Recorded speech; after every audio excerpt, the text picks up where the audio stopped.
Өнөөдөр Өглөөнөмдөө гуйра. Тэгэхээр бас өнөөдөр Азийн зах зээлд улаан бүсэд эхэлж байгаа юм дүр зураг харагдаж байна. Гэхдээ хамгийн их анхаарал татж байгаа зүйл бол мэдээж AI хувьцааны уналтуу эсвэл өөр зүйл үүний цаана байна. Нэг үгэлхэд яг өнөөдрийн гол сэдэв бол хиймэл оюун биш хүлээлт болж явах шиг байна л да. Сүүлийн хэдэн сарын туршид яхахгүй зах зээл дээр нэг энгийн дүрм үйлчилж байсан. Хиймэл оюунтай холбоотой байх юм бол хувьцаагаа ав.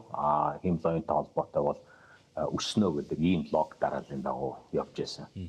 Жишээ нь Broadcom-ийн хувьд ч гэсэн бас яг иймэрхүү одоо дүр зургийн дагуу явж байгаа шүү дээ. Одоо тайл нь бол муу биш, маш сайн гарсан. Энэ дүрмийг бол эвдчихсэнгүй. Гэхдээ хөрөнгө оруулагчдын тэр хүсэн хүлээж яасан төвшөнд бол хүрсэнгүй гэдэг. Тэгэхээр хүлээлтийн төвшин нэг байхад гүйцэтгэл бол тэрнээс доогуур байсан учраас бол энийг ажиглаж болно гэдэг. Гэхдээ зах зээлийн бол заримдаа нэг тийм сайн үр дүн биш бас төгс үр дүн шаардаад байдаг шүү дээ. Тэгэхээр Broadcom-ийн хувьд гэж ярихад ер нь гол AI тоглогчид бол яг энэ гайхамшигыг ер нь үзүүлдэг учраас ашиг төгч энэ фиксацийн хөдөлгөөнд эхэлж байгаа шүү. Тэгвэл миний бодлоор эндээс харагдаж байгаа хамгийн чухал зүйл бол нэг зүйл байгаа. Тэрний үгээр Nasdaq буурч байгаа мөртлөө ягаад Dow Jones шинэ дээд түвшинд хүрч байгаа юм бэ гэдэг. Энэ үгээр харуулж байгаа гэхээр одоо мөнгө зах зээлээс гараагүй байна гэдэг. Зүгээр л одоо суудлаас олж байна. GPS банк руу эсвэл AI-гаас аж үйлдвэрийн салбар руу өсөлтийн төвхөөс хамгийн бодит мөнгө урсгалтай компаниуд руу урсж байгаа ийм одоо солилтын процесс гэдэг. Тэгэхээр өндөр бол яг бууралтай зах зээл харахгүй зүгээр л одоо ротац харж ийн гэж ойлгож болох байна. Харин Азад бол нөхцөл байдал арай өөрөөр харагдаж байгаа шүү. Тэгэхээр Солонгосын зах зээл ялангуяа 4 хувиар унжсан. Вон бол 2009 оноос хойш хамгийн сул түвшиндээ хүрээд байгаа. Тэгэхээр энд яг юу болоод байгаа вэ? Магадгүй энд өнөөдрийн хамгийн сонирхолтой өгүүлэмж байх л да. Ихэнх хүн Солонгосын уналтыг одоо хиймэл оюунтай AI салбартай холбож харж байгаа. Гэхдээ үндэ бол энэ хоёр дахь фронт нэгдэж байна гэж бол шинжээчдийн хувьд бол нэлээд олон байр суурийг бол илэрхийлж игэлээ. Эхний фронт нь юу юм бэ гэхээр AI мөн. Хоёр дахь нь юу вэ гэхээр валютын зах зээл.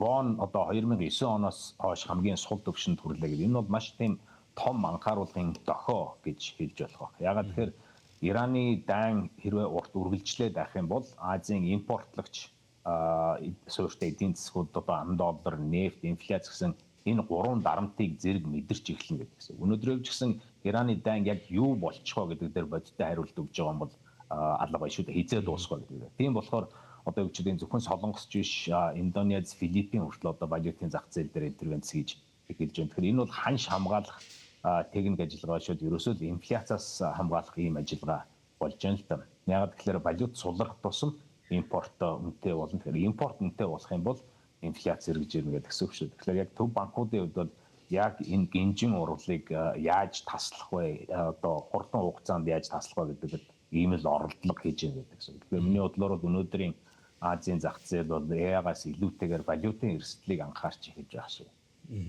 Тэгэхээр бас өнгөлөөс ер нь CNBC-г үзэгчтэй хувьд за Монголын үзэгчтэй хувьд яг энэ бүхнийг яаж ойлгуул зохилтой юм бол?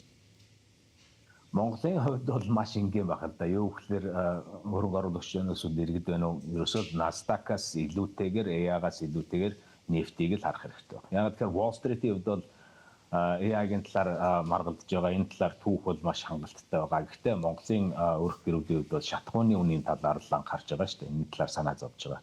Нефт тэгэхээр одоо өвдөг чинь одоо өнөөдрийн байдлаар Brent 95-тай West-аас 92-тай 93-ын төвшөнд байна гэж байна. Тэгэхээр энэ хэрвээ 95-аас дээш төвшин тогтвортой хадгалагдаад байх юм бол шатхууны үн, тээврийн зардал, одоо хүнсний өртгөөр дамжаад импортын инфляцийн одоо импортын гаралтай гэж ярьдаг инфляцийн дарамтууд дахин одоо бодиттой болж эхэлнэ гэдэг үг. Тэгэхээр төгрөгт бол гол дарамтаа ирж байгаа. Тэр үед бол яхаарахгүй Монгол банк бол валютын зах зээл дээр илүү идэвхтэй оролцох эсвэл одоо бодлогын хөвгөө өндөр түвшинд удаан хадгалах шаардлагатай болж байна. Нэг сайн мэдээ нь юу гэхээр сая Монгол банкны одоо валютын албан нөөц 7.7 тэрбум жилүүд бараг 8 тэрбумд төгсөж байгаа нь маш сайн мэдээ болж байна гэсэн.